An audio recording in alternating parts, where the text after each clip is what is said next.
This ride was full of stories about the Colombian experience in the roads surrounding Bogota. In this ride, we go by motorcycle along the road to Villavicencio. Follow us on this crossing. We will start telling that to get to Villavicencio by motorcycle, you can take the road 40, which has two tolls. But to get to Villavicencio with motorcycle, you cannot take the Villavistura, since usually motorcycles are injured by the road.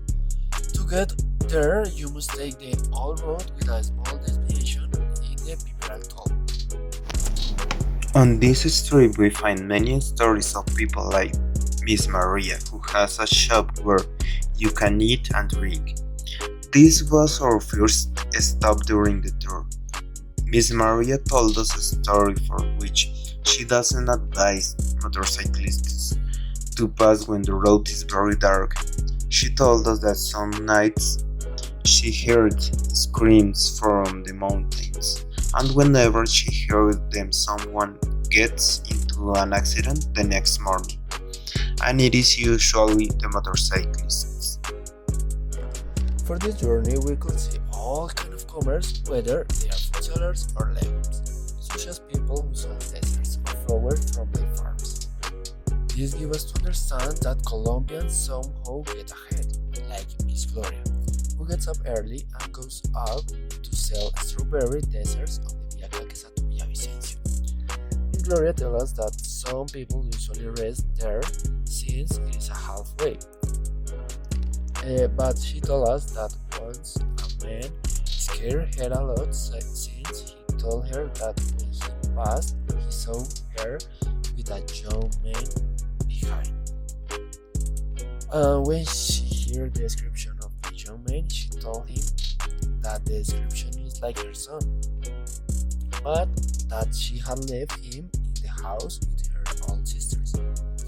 This story surprised us since in most of the shops in the area, most people confirm that sometimes the same thing happens to Doña Gloria. In addition to this, we realized that tolls are one more way for the government to get the money from the people since on the road to Villavicencio we saw that the cost of tolls was too much. To check this, we asked a family that we are in Abasticos. This family told us that the toll for private cars was 24,300 Colombian pesos, and in four tolls they had to pay 72,900 Colombian pesos.